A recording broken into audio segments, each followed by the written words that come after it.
Kalashnikov AK-47। ये कहानी सच्ची घटना पर आधारित है।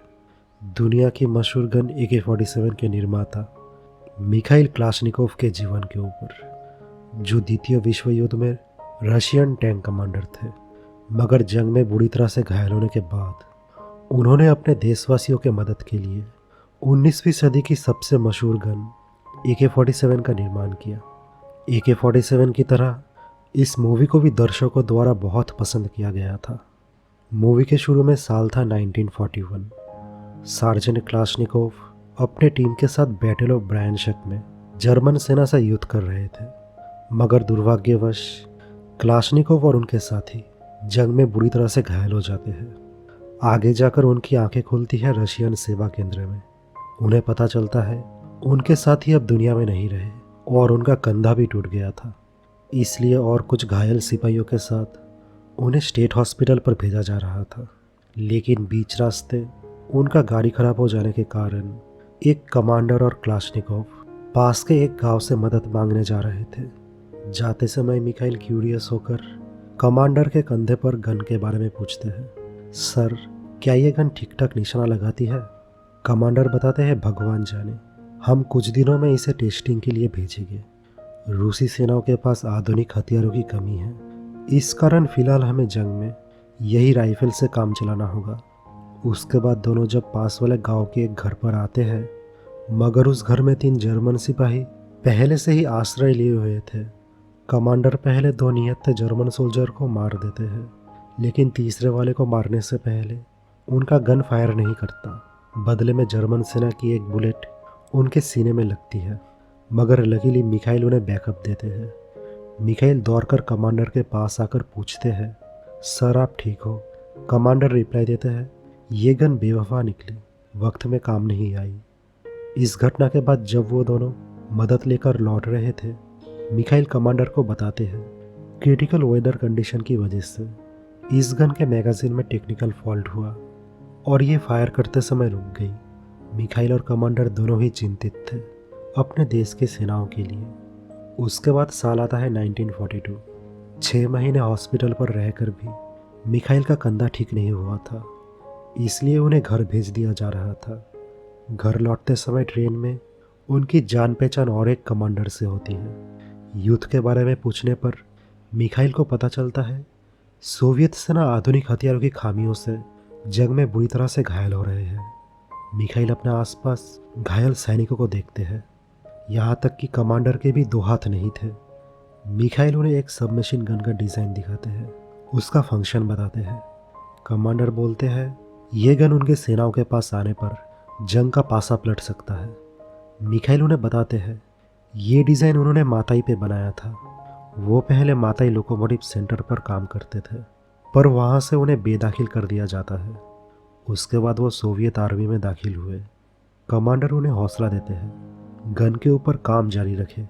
इसके बाद हम छोटे मिखाइल को देख पाते हैं, जिनको बचपन से ही गन के ऊपर दिलचस्पी था। उनका एक सपना था देश के लिए एक बेहतरीन ऑटोमेटिक गन बनाए। दूसरे दिन सुबह ट्रेन माताई स्टेशन पर रुकती है और ट्रेन स्टेशन छोड़ते ही कुछ सोचकर मिखाइल ट्रेन से उतर जाते हैं। मिखाइल के बिन कहे कमांडर भी समझ चुके थे वो अब क्या करने जा रहे हैं। कमांडर उन्हें पीछे से गुड लक बोलते हैं। मिखाइल भी पहले माताई में अपने माँ के लिए चिट्ठी लिखते हैं, माँ हार ना मानने का जुनून माँ मैंने आपसे ही सीखा है। मुझे पता है आप मेरे इस फैसले का इज्जत करोगी।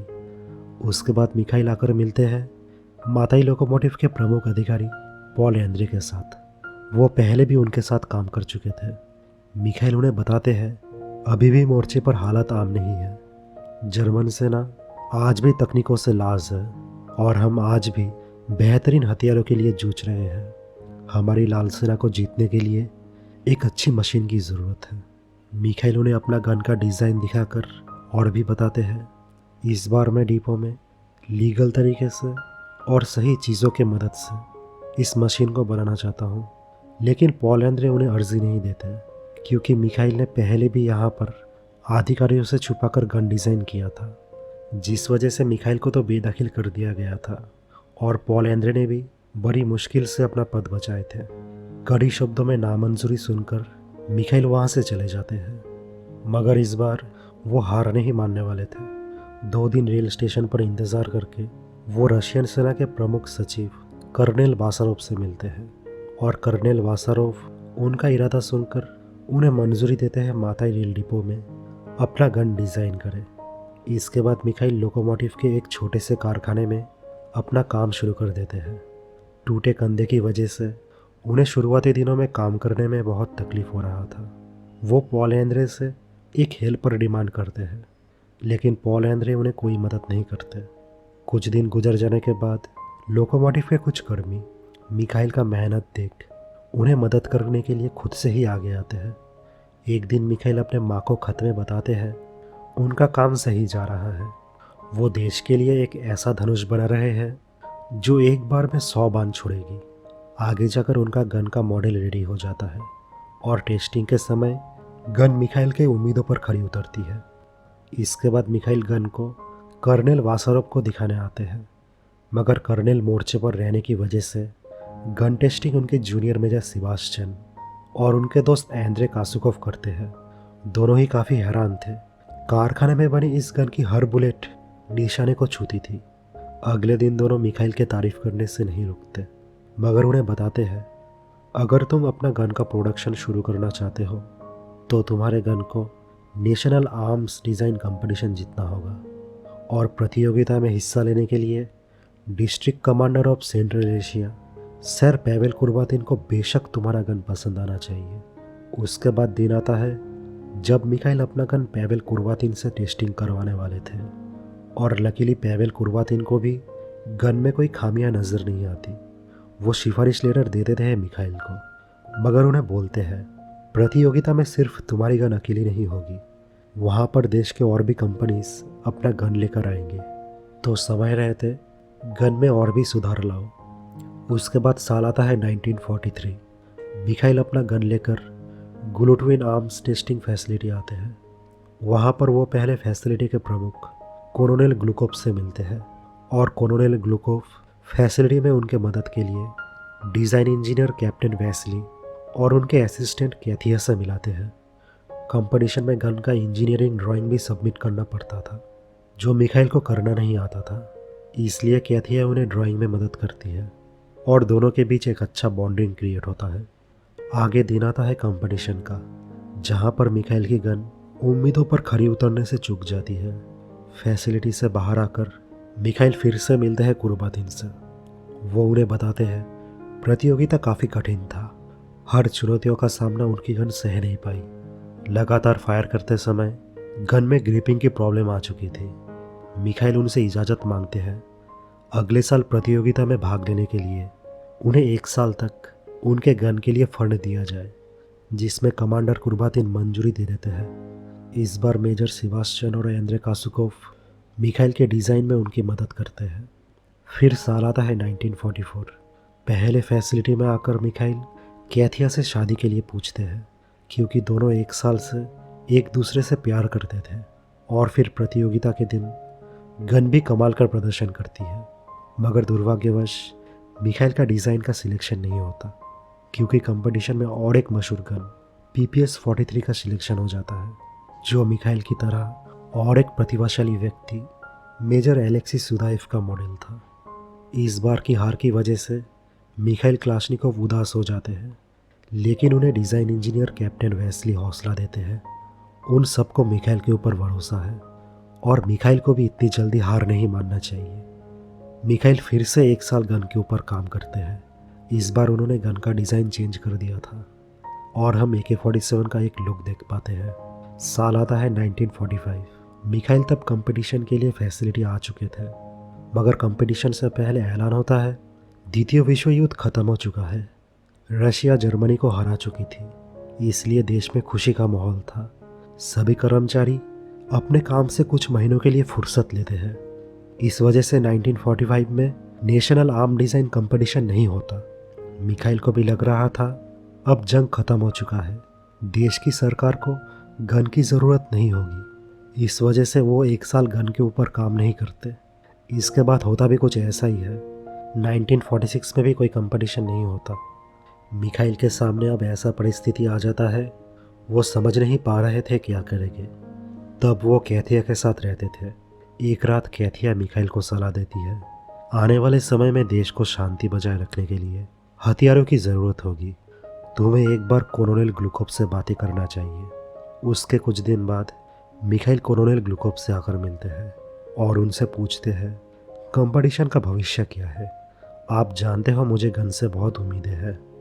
कोलोनेल ग्लुकोव उन्हें एक नोटिस दिखाकर बोलते हैं, ये आज सुबह ही आया है। सरकार चाहती है हमारी फैसिलिटी उन्हें सबसे बेहतरीन छोटे हथियार प्रदान करे, इसलिए 1947 में फिर से नेशनल आर्म डिज़ाइन कंपटीशन आयोजित किया जाएगा।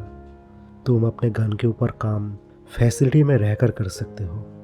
अगले दिन से ही मिखाइल फिर से गन के ऊपर काम शुरू कर देते हैं। एक दिन उनसे मेजर एलेक्सी सुदाएव मिलने आते हैं, जिन्होंने PPS-43 गन आविष्कार किया था। वो मिखाइल का गन डिज़ाइन देखकर उन्हें सलाह देते हैं, तुम खामखा अपने गन को जटिल बना रहे हो। गन जितना सरल होगा उतना ही कारगर होगा। तुम 40 बुलेट फायर के बारे में नहीं सोचो, बल्कि एक बुलेट गन कितनी आसानी से फायर करता है इसमें ध्यान दो। मिखाइल को भी उनकी बातें समझ आती है, मगर एक दिन फैसिलिटी से उन्हें जनरल दिक्तियागो के पास भेजा जा रहा था। जनरल दिक्तियागो उस समय कोरो गन मैन्युफैक्चर सेंटर के प्रमुख थे। रशियन गवर्नमेंट ने नोटिस दिया था, अब से कंपटीशन में भाग लेने वाले सभी गन डिज़ाइनर कोरो गन मैन्युफैक्चर सेंटर में रहकर अपना गन डेवलप करेंगे। मिखाइल डरे हुए थे, वहाँ पर कोई डिज़ाइनर उनका डिज़ाइन चुरा ना ले और वहाँ पर उन्हें अच्छा फैसिलिटी मिलेगा कि नहीं। उसके बाद मिखाइल कोरो सेंटर पर आते हैं। उन्हें वहाँ पर असिस्ट करने के लिए सर्जन बेलविलो को उनके पास भेजा जाता है और दोनों मिलकर महीनों तक गन के ऊपर बारीकी से काम करते हैं। इस बार मिखाइल गलती का कोई मौका नहीं छोड़ते, मगर उन्हें वहाँ पर प्रॉब्लम हो रहा था गन के फायर टेस्टिंग के समय, क्योंकि और भी बाकी डिज़ाइनर अपने पावर से शूटिंग रेंज दाखिल करके रखते थे और आउटडोर में गन टेस्टिंग का वहाँ पर परमिशन नहीं था। इस मामले पर मिखाइल वहाँ के अधिकारियों से बातें करते हैं, मगर उन्हें तारीखों के सिवा और कोई हल नहीं मिलता। कंपटीशन नज़दीक आते आते उनका सब्र टूट जाता है। वो एक दिन अपने गन का टेस्टिंग आउटडोर में ही कर देते हैं और परिणाम में उन्हें सिक्योरिटी पकड़ लेती है, मगर उनके चेहरे की खुशी से हमें पता चलता है वो अब कोई इतिहास रचने वाले थे। उनकी बनाई हुई मशीन आधुनिक हथियारों में सबसे मशहूर होगी और होता भी कुछ ऐसा ही है।